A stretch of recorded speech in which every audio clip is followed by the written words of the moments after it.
Welcome back to clean news MP. चलिए देखते हैं मध्य प्रदेश की 25 फटाफट बड़ी खबरों को। इससे पहले आप न्यूज को कहां से देख रहे हैं हमें कमेंट में जरूर बताएं। साथ ही वीडियो को लाइक करना बिल्कुल ना भूलें। महिला उद्यमियों को ऋण दिलाने के साथ 2% ब्याज अनुदान भी देगी सरकार। मध्य प्रदेश में महिलाओं के सशक्तिकरण के लिए शिवराज सरकार ने मुख्यमंत्री नारी सम्मान कोष के गठन और मुख्यमंत्री उद्यम शक्ति योजना लागू करने का निर्णय लिया है। इसमें शहरी और ग्रामीण स्व सहायता समूह की महिलाओं को बैंकों से ऋण दिलाने के साथ 2% ब्याज अनुदान भी दिया जाएगा। यह लाभ मुख्यमंत्री उद्यम क्रांति महिला सशक्तिकरण सहित अन्य योजना में दिया जाएगा।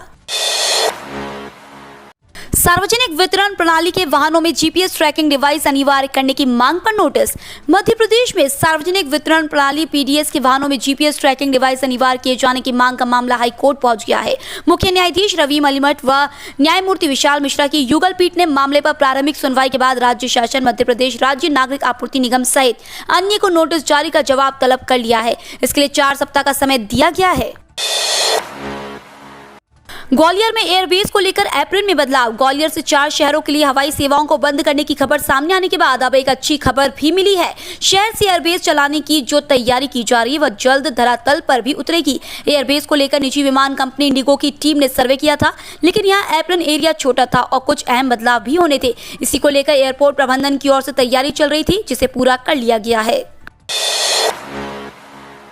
देश में स्वच्छता की मिसाल बना इंदौर, पर्यावरण संरक्षण में भी अव्वल। देश में स्वच्छता की मिसाल बना इंदौर पर्यावरण संरक्षण में भी पीछे नहीं है। अंकुर अभियान के तहत पौधारोपण कर जिले की जनता ने वायुदूत ऐप पर 2,80,000 प्रथम फोटो अपलोड किए हैं, जो प्रदेश के किसी भी जिले से सबसे ज्यादा है। वहीं शिवपुरी जिला दूसरे स्थान पर है। जिले से 1,93,000 और भोपाल जिले से 1,80,000 लोगों ने प्रथम फोटो अपलोड किया है। अभियान के तहत कोई भी व्यक्ति कहीं भी पौधारोपण कर सकता है। नया पोर्टल बना मुसीबत। 9 दिन में आधी रह गई वाहनों की बिक्री। केंद्र सरकार के वाहन पोर्टल पर प्रदेश के वाहनों के पंजीयन शुरू होने के बाद शहर में वाहनों की बिक्री अचानक थम सी गई है।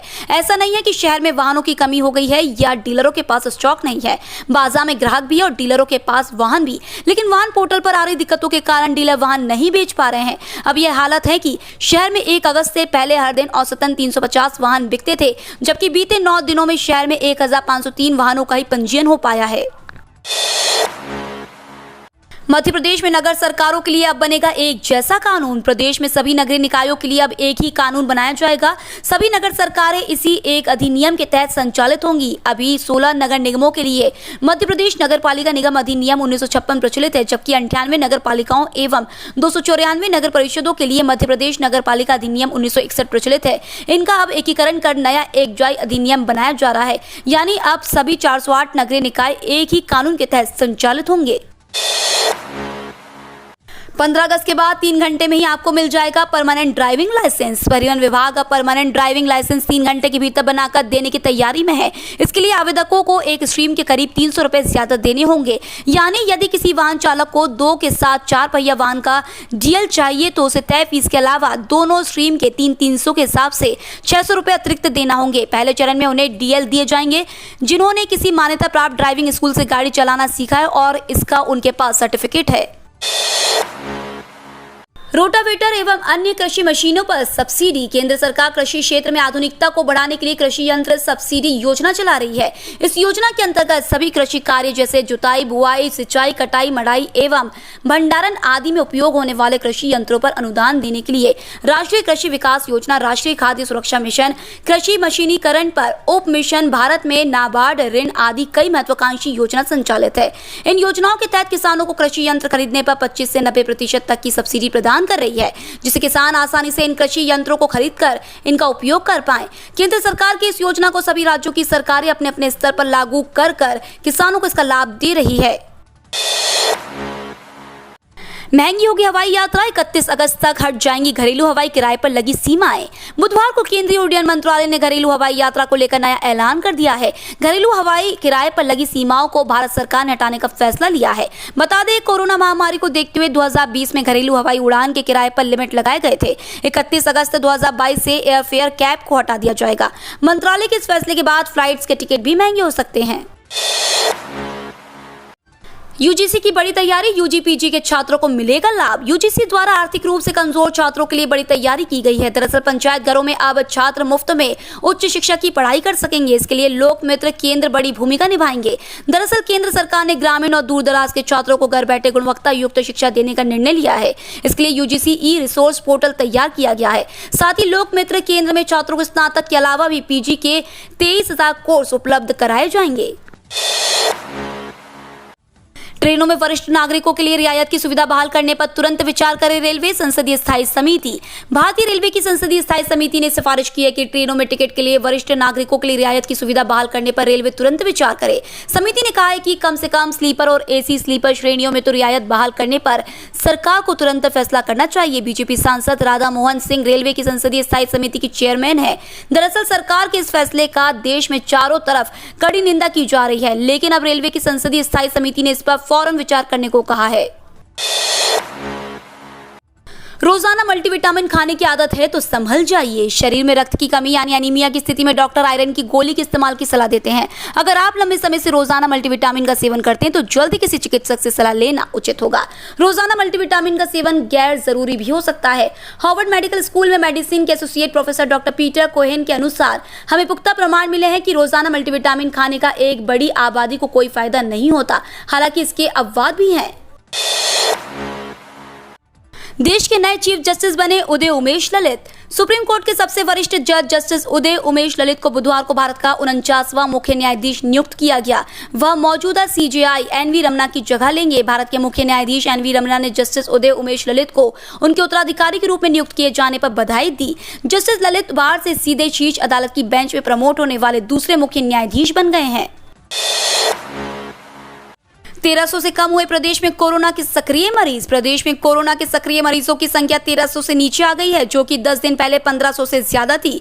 अभी 1297 सक्रिय मरीज हैं। इनमें 54 मरीजों का निजी और सरकारी अस्पतालों में इलाज चल रहा है। इसके अलावा 13 संदिग्ध मरीजों का इलाज भी चल रहा है। अस्पतालों में भर्ती संक्रमितों में से 18 इंदौर और 12 भोपाल के हैं। शासकीय कर्मचारियों को जल्द मिल सकता है पेंशन का लाभ। केंद्र सरकार द्वारा केंद्रीय कर्मचारियों को बड़ा लाभ दिया जा सकता है। दरअसल एक बार फिर से अर्धसैनिक बलों की पेंशन की बहाली की मांग को उठाया गया है। राज्यसभा में आम आदमी पार्टी के सदस्य संजय सिंह ने उनकी सुविधाओं की बहाली की मांग कर दी है। इस मामले में बहस का नोटिस दिया गया था। इतना ही नहीं, संजय सिंह ने जल्द बहस करने की मांग भी की है। देश में 10 लाख से अधिक अर्धसैनिक बलों के जवान कार्यरत है, जो सीमा सुरक्षा, बाढ़ के साथ प्राकृतिक आपदा, सांप्रदायिक दंगे और चुनाव तक में अपनी सेवाएं देते हैं। रक्षाबंधन पर इंदौर में महिलाएं सिटी बसों में मुफ्त सफर कर पाएंगी। हर साल की तरह इस बार भी रक्षाबंधन के अवसर पर महिलाएं शहर की सिटी और आई बसों में मुफ्त सफर कर सकेंगी। प्रबंधन ने बताया कि गुरुवार को शहर में संचालित की जा रही 416 सिटी बसों, 56 आई बसों एवं 40 इलेक्ट्रिक बसों में महिलाएं मुफ्त यात्रा कर पाएंगी। बसें रोजाना की तरह चलेंगी। हर साल की तरह इस बार भी रक्षाबंधन के अवसर पर महिलाएं शहर की सिटी और आई बसों में मुफ्त सफर कर सकेंगी।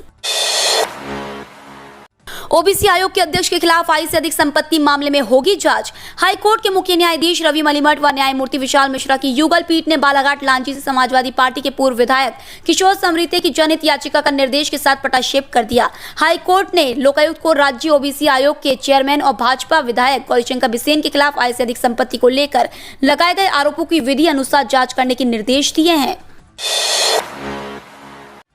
20,000 रैंक तक के विद्यार्थियों को मिल सकता है मनपसंद इंजीनियरिंग कॉलेज। प्रदेश के करीब 150 इंजीनियरिंग कॉलेजों की तकरीबन 44,000 सीटों पर प्रवेश प्रक्रिया 5 अगस्त से शुरू हो चुकी है।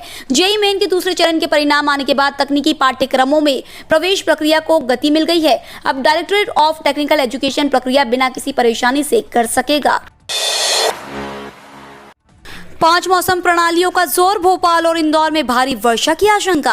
अलग अलग स्थानों पर 5 मौसम प्रणालियां सक्रिय हैं। वहीं बंगाल की खाड़ी से छत्तीसगढ़ होते हुए पूर्वी मध्य प्रदेश तक आ चुका कम दबाव का क्षेत्र जोरदार नमी ला रहा है। मानसून ट्रफ भी मध्य प्रदेश में मौजूद है। इसी के अतिरिक्त नर्मदापुरम पर शेयर जोन भी बना हुआ है।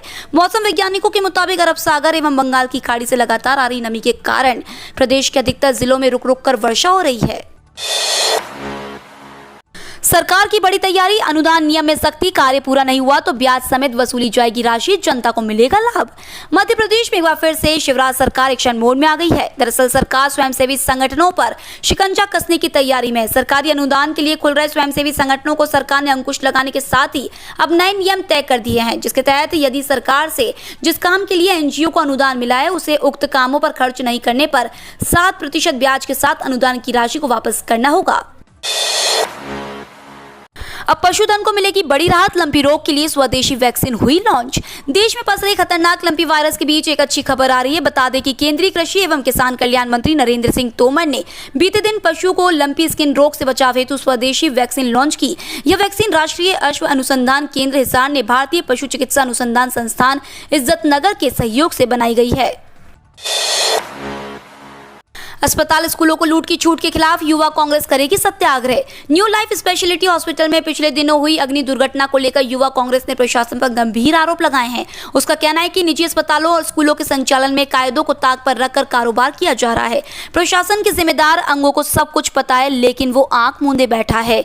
अग्निकांड से जुड़े ताजा मामले को भी एक हफ्ते से ज्यादा का समय बीत चुका है, लेकिन प्रशासन की ओर से कोई खास कार्रवाई नहीं की जा सकी है। इसलिए युवा कांग्रेस ने सत्याग्रह आंदोलन की रूपरेखा बनाई है। बच्चों को हर महीने 2000 रुपए देगी सरकार, 18 की उम्र तक ही मिलेगा लाभ। मध्य प्रदेश सरकार ने बच्चों के लिए बड़ा फैसला लिया है। राज्य सरकार बच्चों को 2000 रुपए प्रति माह आर्थिक सहायता उपलब्ध कराएगी। इसके लिए वही बच्चे पात्र होंगे जिनके माता पिता का निधन हो गया, यानी सभी अनाथ बच्चों को यह सुविधा दी जाएगी। जो बच्चे अपने रिश्तेदार या संरक्षकों के साथ जीवन यापन कर रहे हैं उन्हें इसका लाभ मिलेगा। इसी तरह किशोर न्यायालय अधिनियम के अंतर्गत संचालित बाल संस्थाओं, बाल गृहों को छोड़ने वाले 18 वर्ष से अधिक आयु के युवाओं को भी आर्थिक सहायता दी जाएगी। इन्हें सरकार की ओर से व्यावसायिक प्रशिक्षण दिलाया जाएगा। व्हाट्सएप में नया security feature. Instant messaging platform WhatsApp अपने यूजर्स के लिए जल्द ही एक नया सिक्योरिटी फीचर लाने वाला है। व्हाट्सएप यूजर्स की प्राइवेसी का ध्यान रखते हुए सोशल मीडिया प्लेटफॉर्म ने मंगलवार को कई फीचर्स के रोल आउट की घोषणा की। व्हाट्सएप के नए रोल आउट के तहत इसमें अब व्यू वंस मैसेज के स्क्रीनशॉट लेने पर पाबंदी लगाई जा रही है। इसके लिए कंपनी जल्द ही एक नया फीचर लाने की तैयारी कर रही है। आपको बता दें कि मेटा के स्वामित्व वाले व्हाट्सएप ने मंगलवार को कहा कि नए फीचर के आने से कोई भी व्यू वंस मैसेज श्रेणी में संदेशों के स्क्रीनशॉट नहीं ले पाएगा। एक बार ऐसा संदेश प्राप्त करने वाला व्यक्ति इसे पढ़ लेता है तो वह गायब हो जाता है। कांग्रेस सेवा दल की 75 किलोमीटर पद यात्रा शुरू। आजादी के अमृत महोत्सव पर देश में आयोजन चल रहे हैं। इसी कड़ी में कांग्रेस सेवा दल ने अगस्त क्रांति दिवस से पद यात्राओं का शुभारंभ किया। जिले में सेवा दल कार्यकर्ताओं द्वारा अगले 5 दिनों में 75 किलोमीटर की पद यात्रा का लक्ष्य तय किया गया है। शहीद स्मारक से इस पद यात्रा का शुभारंभ हो गया है। ये तो थी आज की 25 फटाफट बड़ी खबरें। अगर आपको न्यूज पसंद आई हो तो चैनल को सब्सक्राइब करना ना भूले। धन्यवाद।